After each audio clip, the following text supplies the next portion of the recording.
Mi nombre es Baltasar Miguel Trejo, tengo 74 años, y hace 3 días recibí la llamada que cambiaría mi vida para siempre. Mi hijo, con una frialdad que aún me hiela la sangre, me dijo: «Papá, vendimos tu rancho y tu camioneta. Mañana vienes a vivir con nosotros. Ya está decidido». Yo estaba sentado en la sala de espera del consultorio médico cuando sonó mi teléfono. Acababan de hacerme unos estudios de rutina, nada grave, solo los achaques normales de la edad. Pero lo que escuché del otro lado de la línea fue peor que cualquier diagnóstico. Antes de continuar con mi historia, quiero pedirles un favor enorme. Este canal está por alcanzar los 5,000 suscriptores, y cada uno de ustedes es parte fundamental de esta comunidad donde compartimos experiencias de vida reales. Si esta historia les está tocando el corazón, por favor, suscríbanse al canal y activen la campanita. También los invito a que dejen un comentario diciéndome desde qué país nos están viendo. México, Colombia, España, Estados Unidos. Me encantaría saber dónde están nuestros queridos oyentes. Y si podemos llegar a 300 likes en este video, sería increíble. Su apoyo significa todo para mí y para que estas historias lleguen a más personas que necesitan escucharlas. Ahora sí, volvamos a ese momento que marcó un antes y un después en mi vida. Cuando mi hijo me dio la noticia, sentí como si el piso se abriera bajo mis pies. Ese rancho era más que una propiedad. Era mi vida entera convertida en tierra, en árboles, en cada piedra que ayudé a colocar con estas manos que hoy tiemblan al recordarlo. ¿Cómo que lo vendieron?, alcancé a preguntar, tratando de mantener la calma aunque mi corazón latía como tambor de guerra. Era lo mejor, papá. Ya no puedes estar solo allá. Además, necesitamos el dinero para cosas importantes. El rancho estaba desperdiciado contigo ahí solo, dando vueltas como fantasma. Ya firmamos todo. El comprador toma posesión mañana a las 10 de la mañana. Prepara tus cosas. Lo que no te quepa en 2 maletas, lo dejamos. 2 maletas. 74 años de vida resumidos en 2 maletas. Escuché a mi nuera reír de fondo. Una risa que conocía bien, esa que suelta cuando cree que ha ganado algo. Mi hijo continuó hablando, explicándome con lujo de detalles cómo habían conseguido vender la propiedad, cómo encontraron un comprador que pagó en efectivo, cómo ya tenían planes para ese dinero. Yo solo escuchaba, mientras las enfermeras pasaban frente a mí, y la vida en ese hospital seguía su curso normal. Para el mundo, era solo un anciano más recibiendo una llamada. Nadie podía imaginar que en ese momento mi universo se estaba derrumbando. Pero entonces algo extraño sucedió. En medio del dolor, en medio de la traición más vil que puede existir, la de un hijo hacia su padre, sentí una calma inexplicable, porque mi hijo había cometido un error garrafal que no descubriría sino hasta que fuera demasiado tarde. Respiré profundo y respondí con una serenidad que ni yo mismo esperaba. Entiendo, hijo, pero creo que olvidaste algo. ¿Olvidar qué, papá? Ya está todo arreglado. Sonreí apenas, mirando por la ventana del hospital hacia el cielo azul de mi México querido. Ya lo verás, hijo, ya lo verás. Y colgué. Para entender por qué esa llamada me destrozó, necesito llevarlos conmigo al pasado, a un pueblito de Michoacán donde nací hace 74 años, cuando México era otro, cuando la palabra de un hombre valía más que cualquier contrato. Nací en 1900, una familia humilde. Mi padre era campesino, mi madre vendía tamales en el mercado desde las 4 de la mañana.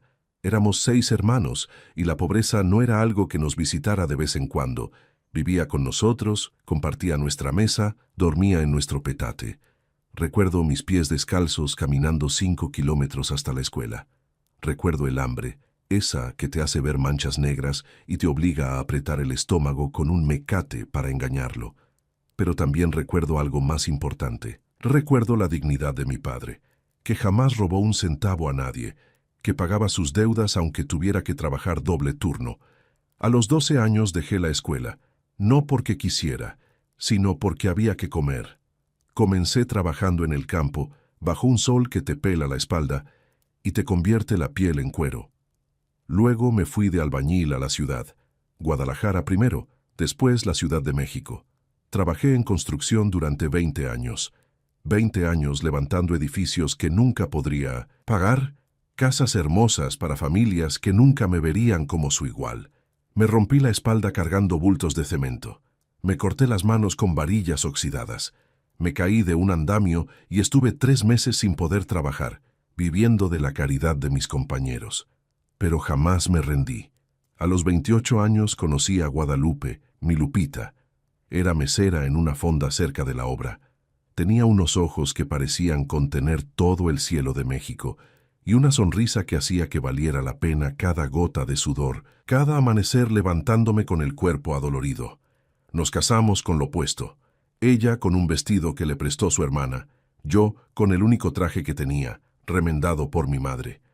La fiesta fue en casa de sus padres, con pozole y agua fresca, con guitarras prestadas y alegría que no costó ni un peso. Lupita me dio 3 hijos: Roberto, mi primogénito, el que me llamó ayer; Claudia, mi hija del medio, que siempre fue la más cariñosa; y Miguel, el menor, que emigró a Estados Unidos hace 15 años y con quien apenas hablo. Trabajé como animal para darles lo que yo nunca tuve: zapatos nuevos para el colegio, no heredados; útiles escolares completos en enero, no a medias en marzo; comida caliente todos los días, no solo los domingos. Me convertí en maestro albañil. Después formé mi propia cuadrilla. Luego tuve mi pequeña empresa de construcción. Nada del otro mundo, pero honesta, trabajadora, respetada. Cada peso que ganaba tenía un destino: la mitad para la casa, un cuarto para ahorros, un cuarto para los hijos. Lupita administraba ese dinero como si fueran diamantes. Gracias a ella, gracias a su inteligencia y sus manos mágicas con las cuentas, pudimos comprar nuestro primer terreno. Era un pedazo de tierra en las afueras de Morelia. Nada bonito al principio, puro monte, piedras, tierra seca. Pero para mí era el paraíso. Era la prueba de que un hijo de campesinos descalzos podía tener su propio pedazo de México. Durante 10 años, cada fin de semana, cada día festivo, cada momento libre que tenía, lo invertí en ese terreno. Lo limpié yo mismo. Planté los árboles yo mismo. Construí la casa yo mismo, ladrillo por ladrillo, con estas manos que ahora tiemblan, pero que entonces eran fuertes como el acero. Puse naranjos, limoneros, aguacates. Hice un pozo. Construí un corral para gallinas. Levanté una palapita para las tardes. Cada mejora era un pedazo de mi alma quedándose ahí, haciéndose parte de la tierra. Los niños crecieron corriendo por ese rancho. Roberto aprendió a andar en bicicleta ahí, en el caminito de tierra que va del portón a la casa. Claudia tuvo su fiesta de 15 años bajo los árboles, con luces de colores y toda la familia bailando bajo las estrellas. Miguel cazó su primera lagartija en las piedras del arroyo. Lupita adoraba ese lugar. Decía que era nuestro pedacito de cielo en la tierra. Los domingos, después de misa, invitábamos a la familia. Mis hermanos, mis sobrinos, los compadres.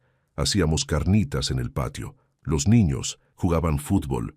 Las mujeres platicaban bajo la sombra mientras desgranaban maíz. Cada árbol del rancho tiene una historia. El aguacate grande lo planté cuando nació Roberto. Los naranjos cuando Claudia hizo su primera comunión. El nogal cuando Miguel se graduó de secundaria. Trabajé como mula durante 40 años para pagar ese rancho. Hubo meses en que comíamos frijoles con tortillas toda la semana para poder abonar a la propiedad. Hubo años en que no tuvimos vacaciones, no tuvimos lujos, no tuvimos nada más que trabajo y sueños. Pero lo logramos. Pagamos la última mensualidad hace 12 años, y ese día Lupita lloró de felicidad. Abrazamos ese documento de propiedad como si fuera un bebé recién nacido. «Ya es nuestro, mi viejo», me dijo. «Ya nadie nos lo puede quitar». ¿Cómo iba a saber yo? ¿Cómo iba a imaginar ella? Que el peligro no vendría de fuera, sino de nuestra propia sangre. Fue su corazón. Un infarto masivo mientras regaba las plantas del rancho. Una mañana de julio. Cayó entre los rosales que tanto amaba, con el sol de Michoacán acariciándole el rostro. Dicen que es una manera bonita de partir, haciendo lo que amas, en el lugar que amas, pero para mí fue como si me arrancaran la mitad del alma. Los primeros meses fueron un infierno. La soledad en ese rancho que habíamos construido juntos era ensordecedora. Cada rincón me hablaba de ella. La cocina donde preparaba su mole legendario, el corredor donde se sentaba a tejer, el jardín que cuidaba como si cada flor fuera un hijo. Mis hijos vinieron al funeral, claro. Roberto llegó con su esposa Fernanda y mis 2 nietos. Claudia vino desde Querétaro con su familia. Hasta Miguel logró cruzar desde Estados Unidos, aunque solo pudo quedarse 3 días. Durante esas semanas posteriores al entierro, la casa se llenó de familia. Había comida, conversaciones, llantos compartidos. Me sentía arropado, acompañado. Pensé que a pesar del dolor, seguiría teniendo a mis hijos cerca. Pero cuando terminaron los novenarios, cuando se acabaron los rezos y las visitas de pésame, todos volvieron a sus vidas. Y yo me quedé solo en ese rancho que de pronto parecía demasiado grande, demasiado silencioso, demasiado lleno de recuerdos. Roberto vivía en Morelia, a solo 40 minutos del rancho. Al principio venía cada domingo. Llegaba con Fernanda y los niños, comíamos juntos, platicábamos. Yo me aferraba a esas visitas como náufrago a una tabla. Pero poco a poco, las visitas se fueron espaciando. Primero fue: «Papá, este domingo no podemos, los niños tienen torneo de fútbol». Después: «Papá, Fernanda no se siente bien, mejor la próxima semana». Luego: «Papá, es que el tráfico para allá es terrible, ¿por qué no vienes tú a la casa?» Yo iba, claro. Manejaba mi camioneta vieja pero confiable los 40 minutos hasta su casa, en una privada bonita de Morelia. Llegaba con fruta del rancho, con los limones más dulces, con los aguacates que tanto les gustaban a mis nietos. Pero algo había cambiado en el ambiente. Fernanda, mi nuera, nunca fue especialmente cariñosa conmigo, pero ahora era francamente fría. Me recibía con un beso en la mejilla que parecía obligación. Me servía café en la taza más vieja, y siempre, siempre tenía esa mirada. Como si yo fuera un estorbo, una carga, algo que había que tolerar por compromiso. Empecé a notar las miradas que intercambiaban Roberto y Fernanda cuando yo hablaba. Esas miradas que los esposos se echan cuando están de acuerdo en algo que no quieren decir en voz alta. Una tarde, mientras jugaba con mis nietos en la sala de su casa, los escuché discutir en la cocina. Pensaron que no los oía, pero a esta edad quizá los ojos fallan, pero los oídos se agudizan cuando se trata de sobrevivir. «No entiendo por qué tu padre se empeña en vivir solo en ese rancho», decía Fernanda, con ese tono que usaba cuando estaba molesta. «Es un desperdicio, una propiedad así, en una zona que se está valorizando, y él ahí solo, dando vueltas como alma en pena». «Es su casa, Fer». «Es su decisión», respondió Roberto, pero sin mucha convicción. «¿Su decisión? Roberto, tu padre tiene 69 años. ¿Qué pasa si le da un infarto como a tu mamá? ¿Quién lo va a encontrar? ¿Los árboles? Ya le he dicho que se venga a vivir con nosotros». «No, Roberto, ya hablamos de eso. No tenemos espacio. Los niños necesitan su privacidad. Nosotros necesitamos la nuestra. Lo que tu padre necesita es estar en un lugar adecuado para su edad. Y ese rancho podría solucionar muchos de nuestros problemas económicos». Me quedé helado en la sala, con mi nieto mostrándome su juguete nuevo, mientras procesaba lo que acababa de escuchar. No hablaban de mi bienestar, hablaban de mi propiedad, de mi rancho, del lugar que Lupita y yo construimos con sangre y lágrimas. Esa noche, manejando de regreso a casa, las palabras de Fernanda resonaban en mi cabeza como campanas fúnebres. Solucionar nuestros problemas económicos. Eso es lo que era yo para ellos. Una solución económica. Las visitas se volvieron aún más escasas, y cuando iba yo a su casa, las conversaciones cambiaron de tono. «Papá, ¿no te da miedo vivir solo allá? Papá, el mantenimiento de ese rancho debe ser carísimo. ¿No es un desperdicio para una sola persona? Papá, a tu edad, ¿no sería mejor algo más práctico, más pequeño, más manejable? Siempre con sonrisas, siempre con palmaditas en el hombro, siempre con ese tono que usan los adultos cuando hablan con niños o con ancianos a los que consideran incapaces de tomar sus propias decisiones. Claudia, mi hija, Al principio parecía diferente. Me llamaba seguido, me preguntaba cómo estaba, pero vivía en Querétaro, a casi 4 horas de distancia. Sus visitas eran escasas, aunque más genuinas que las de Roberto. Hasta que un día, ella también cambió el tono de la conversación. Papá, Roberto me platicó que estás muy solo allá en el rancho. ¿Has pensado en, ya sabes, en simplificar tu vida? Podrías vender y comprar algo más pequeño, más cerca, de Roberto. O incluso podrías venirte una temporada a Querétaro con nosotros. ¿También tú, Claudia?, le pregunté, y el dolor en mi voz era imposible de ocultar. No es por nada malo, papá, es que nos preocupas. Ese rancho es mucho trabajo para ti solo. Miguel desde Estados Unidos no opinaba. Apenas si llamaba una vez al mes, siempre con prisa, siempre con el ruido de su vida americana de fondo. Para él, yo era un recuerdo lejano, una obligación que cumplía con llamadas breves y remesas ocasionales que yo nunca le pedía. Los meses pasaron y las indirectas se volvieron más directas. Las sugerencias se volvieron presiones. Las visitas venían siempre acompañadas de conversaciones sobre mi futuro, sobre lo mejor para mí, sobre ser realista con mi edad y capacidades. Nunca preguntaban qué quería yo, nunca preguntaban qué significaba para mí ese rancho. Nunca les importó saber que cada amanecer ahí, con los pájaros cantando y el olor a tierra húmeda, era lo único que me mantenía conectado con Lupita, con mi pasado, con la vida que construimos juntos.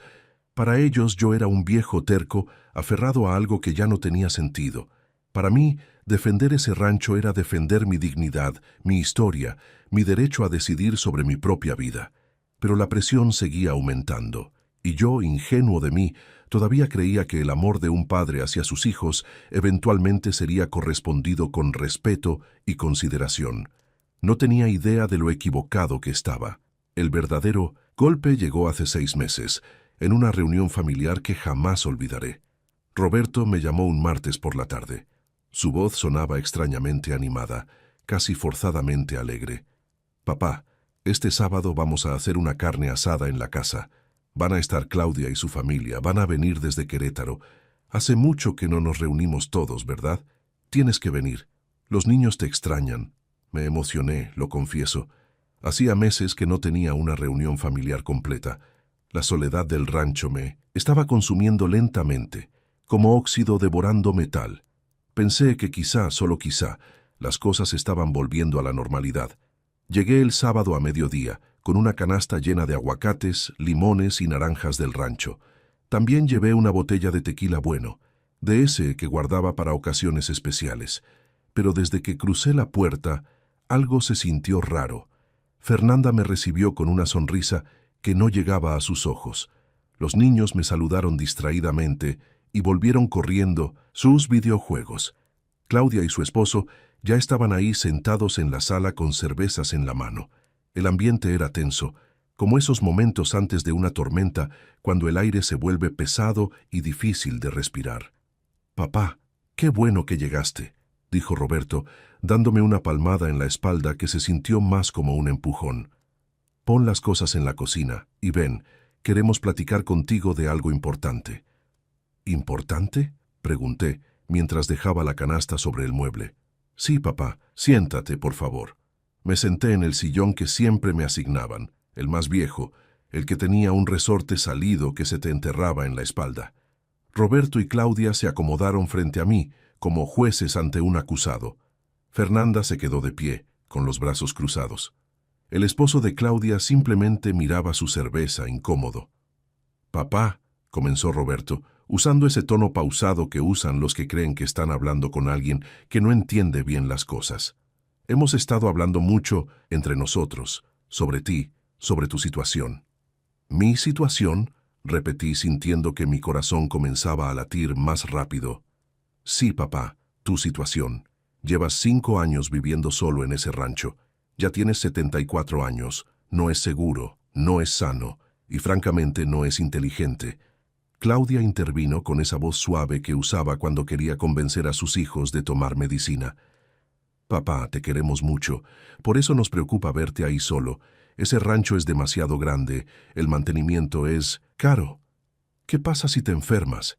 Si te caes, podrías pasar días antes de que alguien se diera cuenta. Estoy bien, respondí, aunque mi voz sonó menos firme de lo que hubiera querido. Me las arreglo perfectamente. No, papá, no te las arreglas. Fernanda habló por primera vez, y su tono era de clara frustración. La casa está descuidada, el jardín es un desastre. La última vez que fui, vi que el techo tiene goteras. ¿Cuándo fue la última vez que pintaste? ¿Cuándo fumigaste? Fernanda tiene razón, continuó Roberto. Ese rancho necesita inversión constante, dinero que tú ya no tienes. Tu pensión apenas te alcanza para vivir, papá. Estás gastando tus ahorros en mantener una propiedad que no tiene sentido. Tiene todo el sentido del mundo, dije, sintiendo que la ira comenzaba a hervir en mi pecho. Es mi casa. Es el lugar que construí con tu madre. Era el lugar que construiste con mamá, me interrumpió Roberto. Pero mamá ya no está, papá, y aferrarte a ese lugar no la va a traer de vuelta. Sus palabras fueron como una bofetada. Vi a Claudia bajar la mirada, incómoda, pero no me defendió. Ninguno me defendió. Hemos tomado una decisión, continuó Roberto, y entonces supe que esto no era una conversación, era un anuncio. Lo mejor para ti es vender el rancho.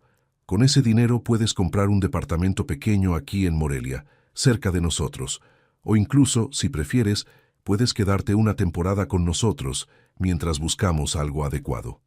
Sí, papá, agregó Claudia, finalmente mirándome a los ojos. Podrías quedarte con nosotros en Querétaro también.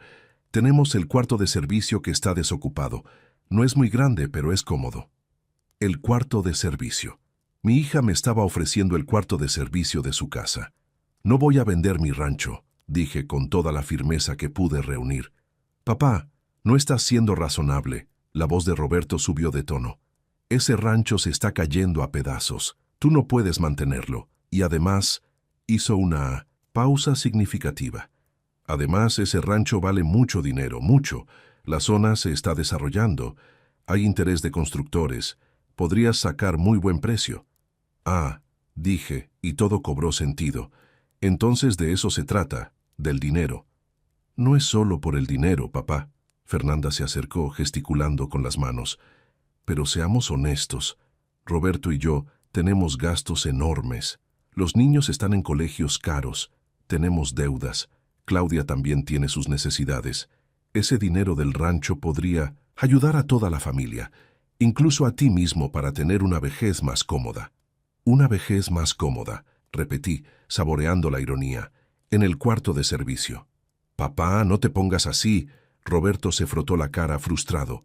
Estamos tratando de ayudarte. ¿Ayudarme? ¿Quitándome lo único que me queda de toda una vida de trabajo? Lo único que te queda son recuerdos amargos y una propiedad que te está consumiendo, espetó Fernanda. Deja de ser egoísta, Baltasar. Piensa en tu familia. Piensa en tus nietos. Ese dinero podría pagar la universidad de ellos.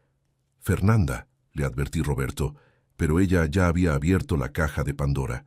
No, Roberto, ya es hora de que alguien le hable claro a tu padre.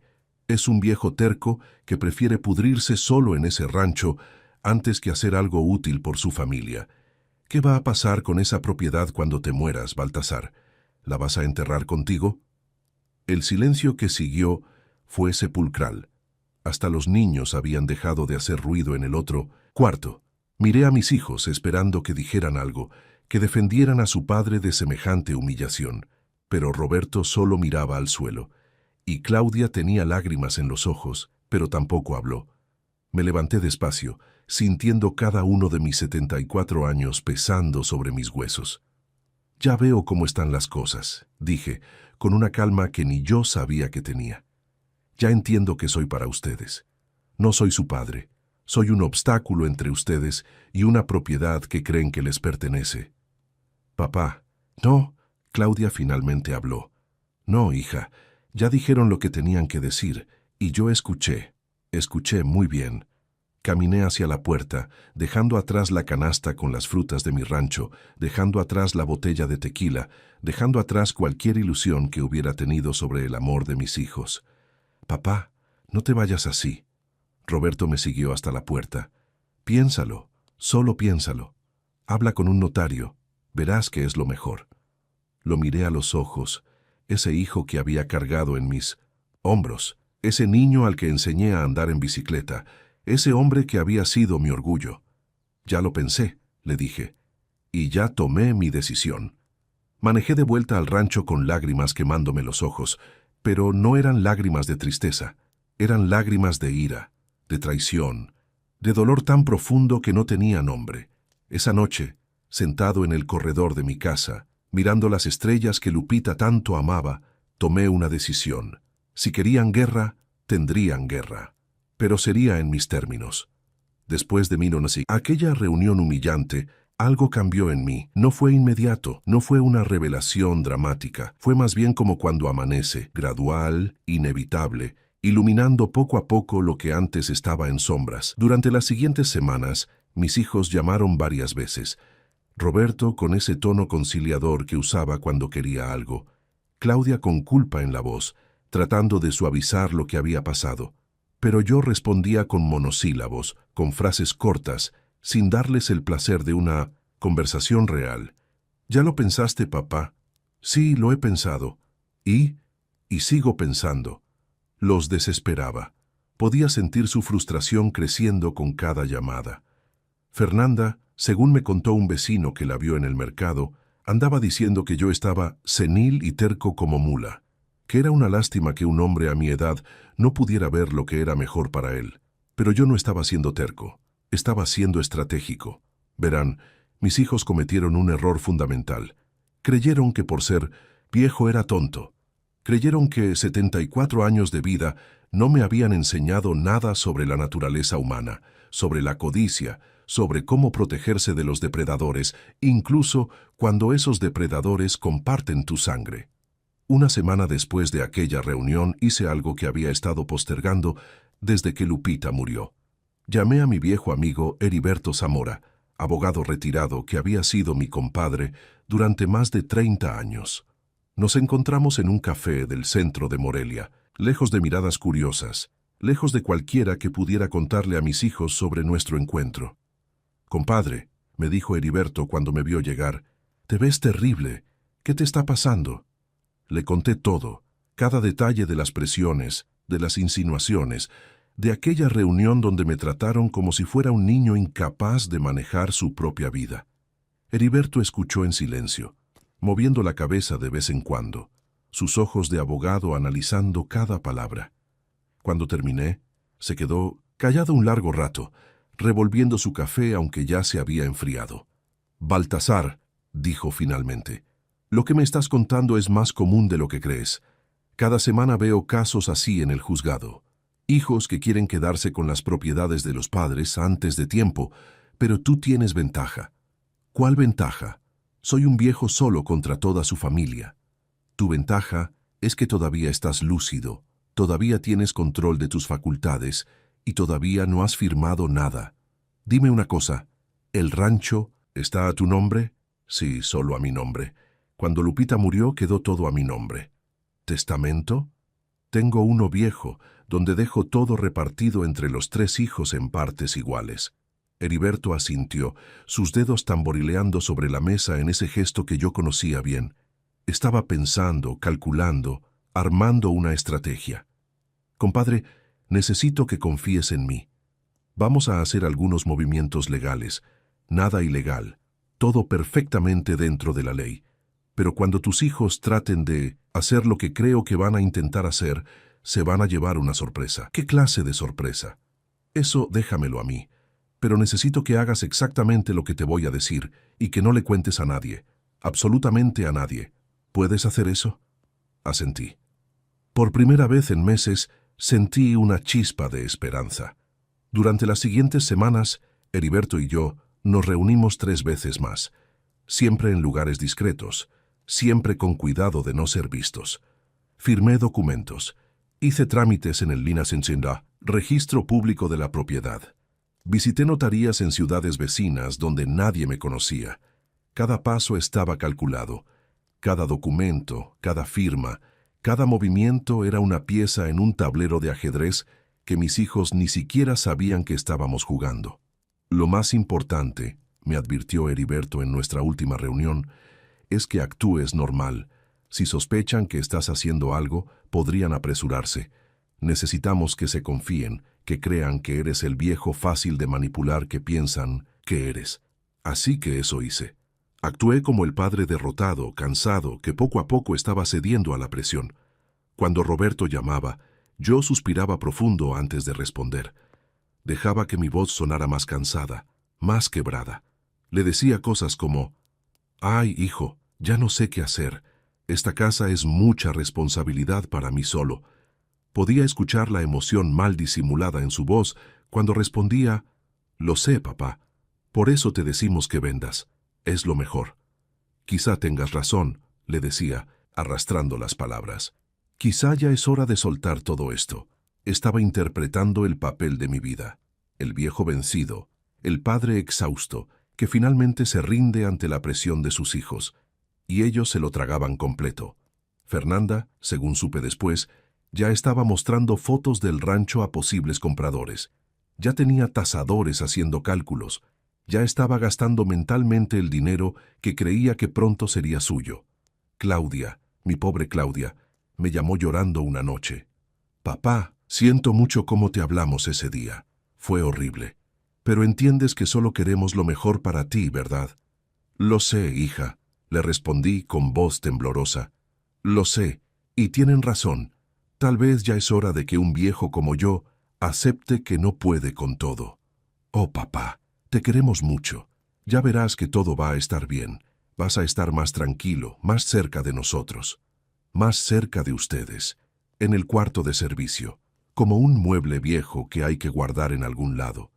Pero yo sonreía mientras hablaba con ella, porque sabía algo que ninguno de ellos sabía. Sabía que cada lágrima falsa que derramaban, cada palabra dulce que me dedicaban, cada promesa vacía de cuidado y atención, estaba siendo grabada en mi memoria, y que todo tendría su consecuencia. Mientras tanto, seguí con mi vida en el rancho, pero ahora cada día tenía un propósito renovado. No era el viejo derrotado esperando su destino, era un estratega preparando el campo de batalla. Contraté a don Eusebio, un vecino, jubilado, para que viniera 3 veces por semana a ayudarme con el mantenimiento.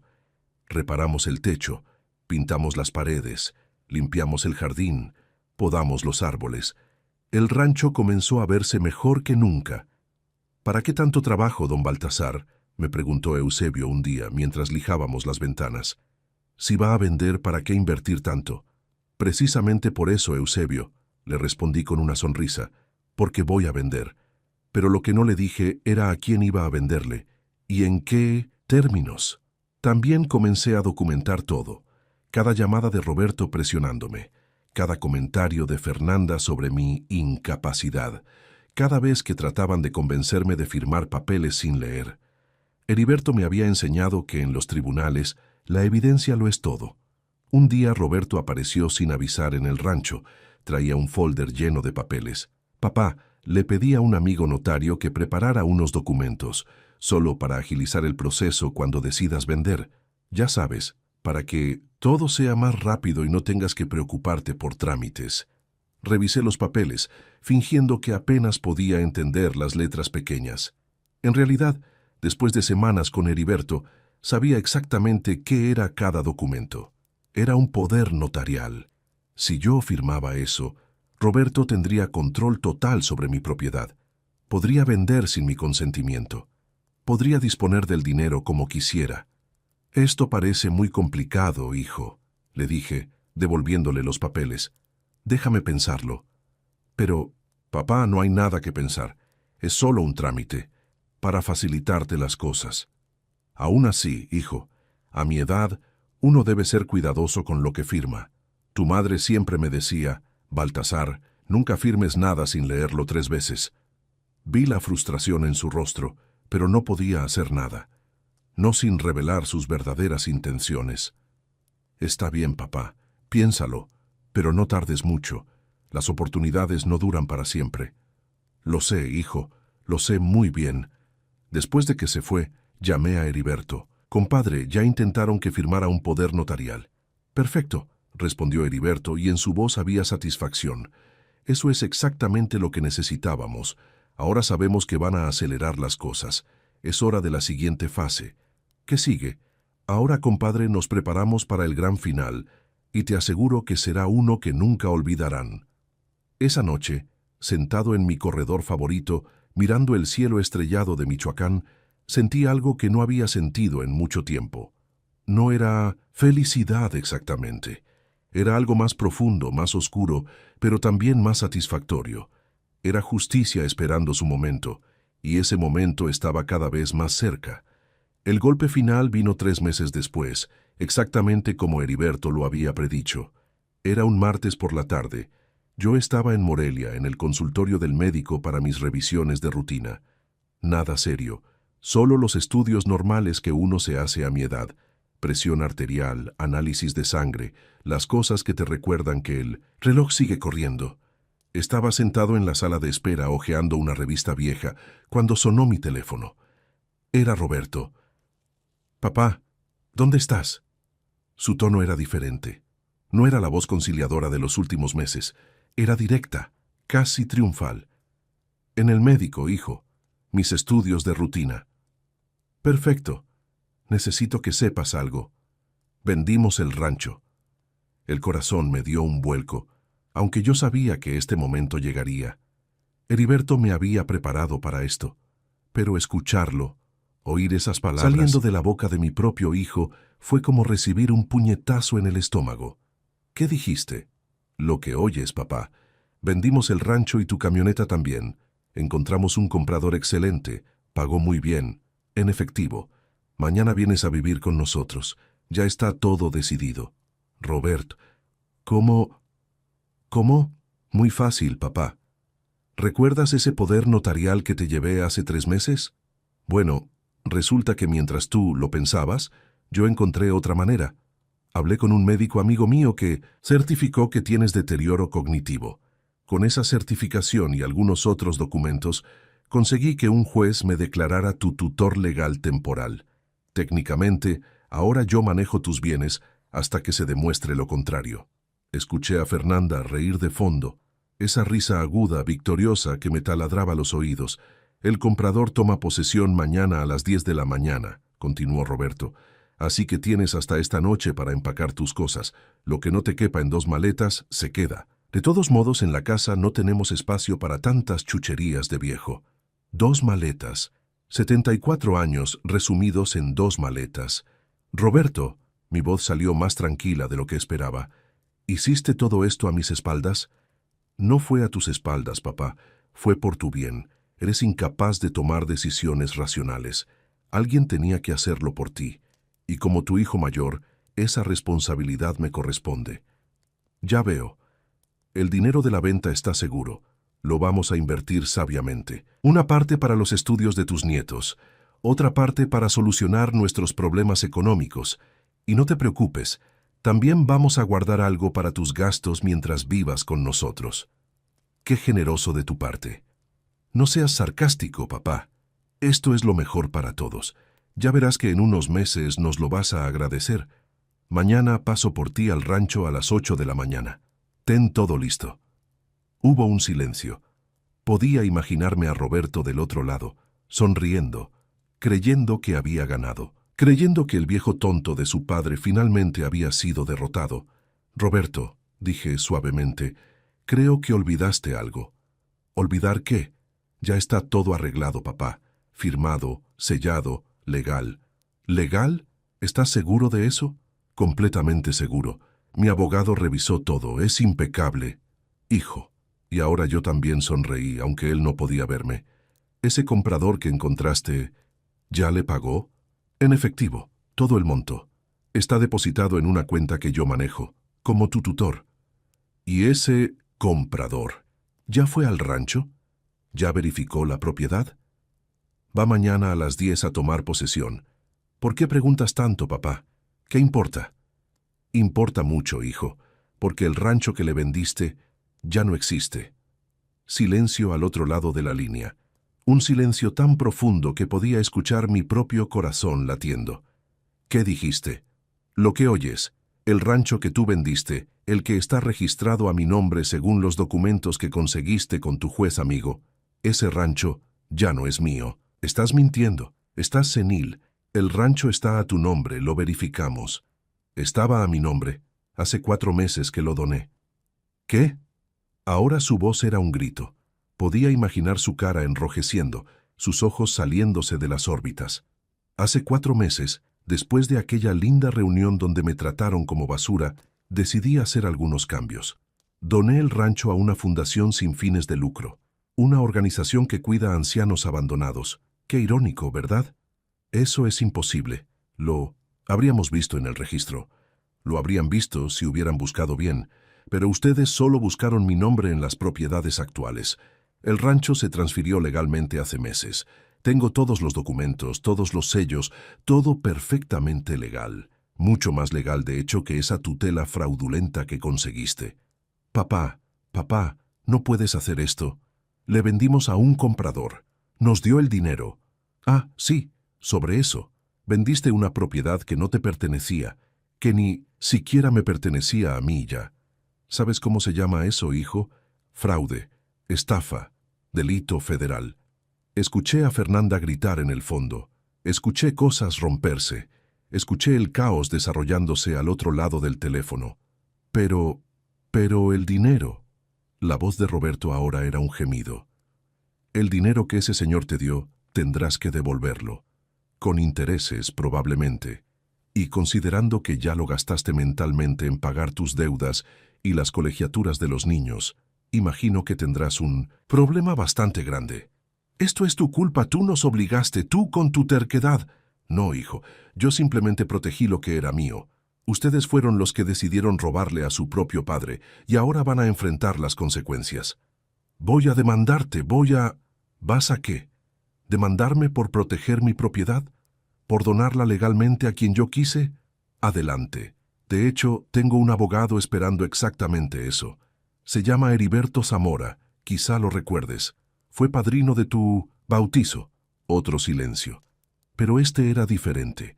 Era el silencio de alguien que acaba de darse cuenta de que perdió, completamente, irrevocablemente.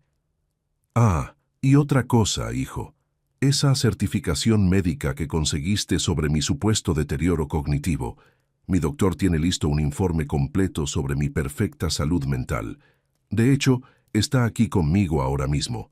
Lo estamos preparando para presentarlo ante el mismo juez que te otorgó la tutela. Fraude procesal. Otro delito. Papá, por favor. Ahora su voz había cambiado completamente. Ya no era triunfal ni autoritaria. Era suplicante, patética. Por favor, ¿qué? Por favor, olvida que intentaron robarme. Por favor, finja que no planearon encerrarme en un cuarto de servicio como si fuera un trasto viejo. Podemos arreglar esto, podemos... No hay nada que arreglar, Roberto. Ustedes tomaron sus decisiones. Yo tomé las mías. La diferencia es que las mías fueron legales. ¿Y la camioneta? También vendimos tu camioneta. Ah, sí. Sobre eso, la camioneta sí era mía, pero hace 2 meses la vendí yo mismo, a un precio justo. El dinero está en una cuenta bancaria que ustedes nunca van a tocar. De hecho, ese dinero ya está destinado.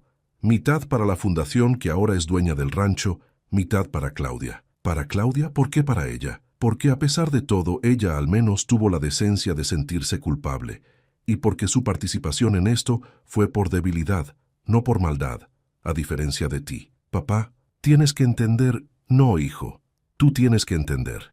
Creíste que por ser viejo era tonto. Creíste que podías manipularme, robarme, humillarme. Y ahora vas a aprender una lección que debí enseñarte hace mucho tiempo. Las acciones tienen consecuencias. ¿Qué vamos a hacer con el comprador? Nos va a demandar. Ese es tu problema, no el mío. Tú hiciste el trato. Tú firmaste los papeles. Tú te quedaste con su dinero. Ahora resuelve cómo se lo vas a devolver. Colgué el teléfono. Mis manos temblaban, no de miedo, sino de liberación. 74 años cargando con el peso de ser el buen padre, el padre sacrificado, el padre que siempre perdona. Y en ese momento, ese peso desapareció. El doctor salió llamándome para pasar a consultorio, pero me vio la cara y se detuvo. Don Baltasar, ¿está bien? Se ve diferente. Estoy perfecto, doctor, le respondí, y era verdad. Estoy mejor que nunca. Han pasado 3 meses desde aquella llamada telefónica. Roberto y Fernanda tuvieron que vender su casa en la privada para devolverle el dinero al comprador estafado. Ahora viven en un departamento pequeño, pagando renta con sus hijos en escuelas públicas. El comprador decidió no presentar cargos penales a cambio de la devolución completa y una compensación adicional. Eso les salvó la cárcel, pero los dejó en la ruina. La tutela fraudulenta fue anulada. El juez que la había otorgado está siendo investigado por tráfico de influencias. Roberto perdió su trabajo cuando su empleador se enteró del escándalo. Ahora trabaja como empleado en una ferretería, ganando en una semana lo que antes ganaba en un día. Fernanda tuvo que empeñar sus joyas, vender su coche, despedirse de su vida de apariencias y clubes sociales. La última vez que supe de ella, estaba vendiendo postres por catálogo en Facebook. Claudia vino a verme hace un mes. Llegó llorando, pidiéndome perdón una y otra vez. Le entregué el dinero que le había prometido, suficiente para que sus hijos terminaran la universidad, pero no tanto como para que olvidara la lección. Papá, me dijo entre lágrimas, ¿podrás perdonarme algún día? Ya te perdoné, hija, pero perdonar no significa olvidar, ni significa que las cosas volverán a ser como antes. Ella asintió, entendiendo que había roto algo que nunca podría repararse completamente. En cuanto a mí, me mudé a un departamento bonito, en el centro de Morelia. No necesitaba el espacio del rancho, tenía razón en eso.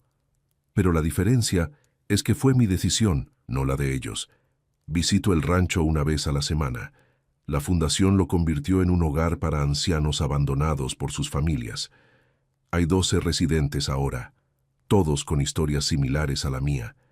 Hijos que desaparecieron, familias que los olvidaron, vidas dedicadas a otros que terminaron en soledad. Don Eusebio es el administrador. Los árboles que planté con Lupita ahora dan sombra a gente que la necesita. La cocina donde ella preparaba su mole ahora alimenta a quienes no tienen a nadie más. El corredor donde pasamos tantas tardes ahora es el lugar donde ancianos como yo comparten café y cuentan sus historias. El rancho está más vivo que nunca. Heriberto viene a visitarme cada semana. Nos sentamos en mi balcón, tomamos tequila del bueno y recordamos cómo planeamos cada paso de esta estrategia. «Sabes, compadre», me dijo la última vez, «en mis 40 años de abogado nunca vi a alguien ejecutar un plan tan perfecto. Los derrotaste con su propia arrogancia». No los derroté, Heriberto. Solo me defendí y les enseñé algo que necesitaban aprender. Mis nietos me llaman a veces a escondidas de sus padres. Los extraño. Ellos no tuvieron la culpa de nada, pero tampoco voy a mentirles sobre lo que sus padres hicieron. Abuelito, ¿es verdad que papá te quiso robar? Es verdad que tu papá tomó malas decisiones, mijo, y que las malas decisiones tienen consecuencias. Recuerda eso siempre. Miguel, mi hijo en Estados Unidos, me llamó cuando se enteró de todo.